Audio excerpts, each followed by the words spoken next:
क्षमा breaking Jain news.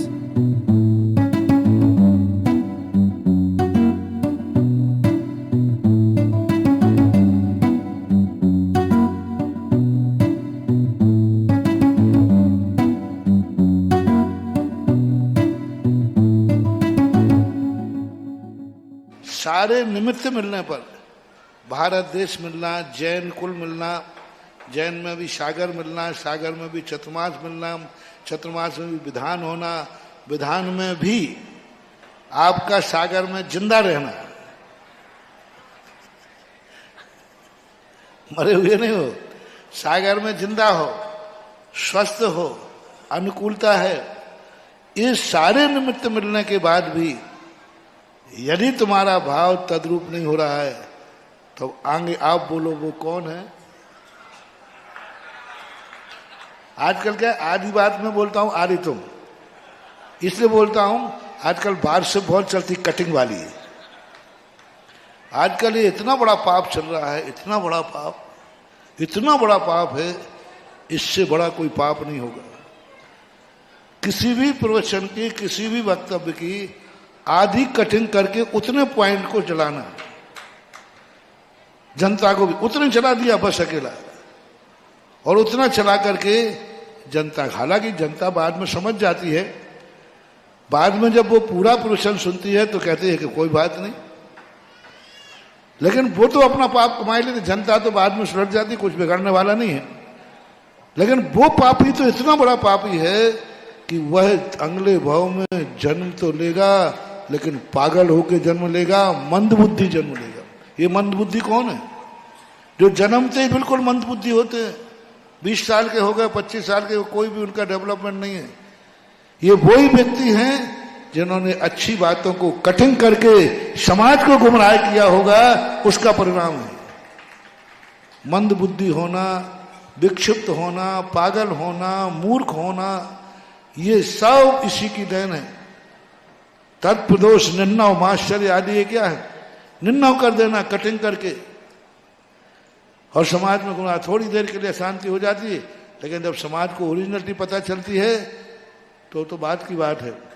मेरा कहना है सभी से, पहली बात तो ये वार्षिक धार्मिक कार्यों में, सामाजिक कार्यों में, पारिवारिक कार्यों में कभी भी इन वार्षिकों का उपयोग मत करो, मत करो, मत करो। धार्मिक कार्यों में आलोचना, धार्मिक कार्यों में आलोचना की, साधुओं के, गुरुओं के संबंध में, भगवानों के संबंध में, समाज के संबंध में, परिवार के संबंध में ये कठिन कर करके आधे आधे प्रवचन करके भेजना, ये पाप बंद करो, बिल्कुल बंद होना चाहिए।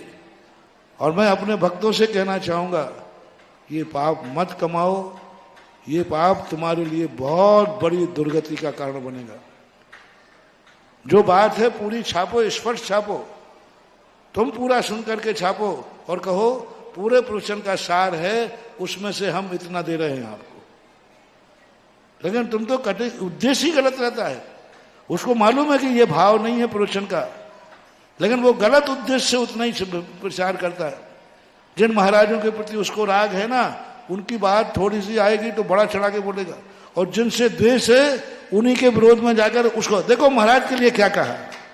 ये और महान, ये मुनि भक्तियों का पाप है। आजकल मुनि भक्त लोग सबसे ज्यादा वार्षिक में पापी हो रहे हैं, मुनि विरोधी नहीं। क्या कह रहा हूं मैं? मुनि भक्त लोग विरोधी हो रहे हैं। एक महाराज के दूसरे महाराज की काट करने के लिए एक महाराज के पास जाते हैं, वहां के थोड़े से बात आई जिन महाराज से उनकी नहीं पड़ती है, और वो बात महाराज के प्रवचन में निकल गई तो वो उसको बाहर सब निकालेंगे, निकालो भाई ये फलाने महाराज, और महाराज की यहाँ करना, यहाँ की वहां करना। ये पाप मुनि भक्त कर रहे हैं। सुन लो रे कान खोल के मुनि भक्तों, ये मुनि भक्ति तुम्हारी ऐसी दशा कराएगी कि तुम मुनि के नाम लेने लायक नहीं रहोगे, मौत तुम्हारी आएगी, लेकिन महाराज को पहचानना भूल जाओगे। सबसे ज्यादा ये मुनि भक्तों में हो रहा है, और ब्रह्मचारी ब्रह्मचारियां भी इसमें संलग्न हो रही हैं, त्यागी वृत्ति संलग्न हो रहे हैं। और साधु संत भी इसमें अनुमोदना करने में लगे। मेरा स्पष्ट कहना है, सबसे बहुत अच्छी तरह निवेदन है, साधु महाराजों से कहना है, त्यागी वृत्तियों से कहना है, समाज से कहना है, ये वारसिप काट छांट करने वाली वारसिपों को छापना बंद करो। कुछ नहीं होने वाला है, सत्य तो सत्य ही रहेगा, सत्य को उजागर हो ही जाएगा। लेकिन तुमने तो पाप कर ही लिया ना। सत्य तो आज नहीं कल होगा। सत्य परेशान हो सकता है, सत्य कभी पराजित, सत्य को सूली चढ़ सकती है, लेकिन सत्य को कभी सूली लग नहीं सकती।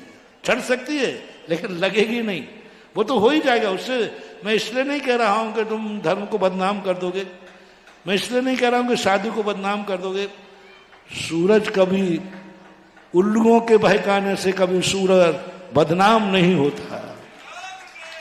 सूरज पर थूकने वालों का थूक उन्हीं के मुंह पे गिरता है, उसकी कोई चिंता नहीं है। मुझे तो चिंता आपकी है कि आप कौन सा कर्म बंद कर रहे हो मुनि भक्त होकर के। और कई लोग तो समाज के प्रतिष्ठित मान्य पदों पर रहते हैं, समाज में अपने आप को मान्य मानते हैं, समाज में अपने आप को कर्णधार मानते हैं, बेपाप भी ये कर बैठते हैं। बेपापी भी साधुओं में भेद कर देते हैं, बेपाप भी साधु को वार्षिप करके प्रवचनों की कटिंग करके बढ़ाते हैं। समाज के प्रतिष्ठित आदमी, उनका इंटेंशन रहता है एक साधु को दूसरे साधु के प्रति देश भाव बनाना। बंद करो महानुभाव, बंद करो। मेरा बहुत अच्छी तरह मान जाओ, मान जाओ, मान जाओ, नहीं तो आगे आप बोलो। मैंने पहले कहा ना, हम बाहर से इसलिए आदि आपसे बुलवाते हैं, मान जाओ, मान जाओ, नहीं तो अब तुम्हारा भी नाम आएगा उसमें। मैं दे रहा हूं।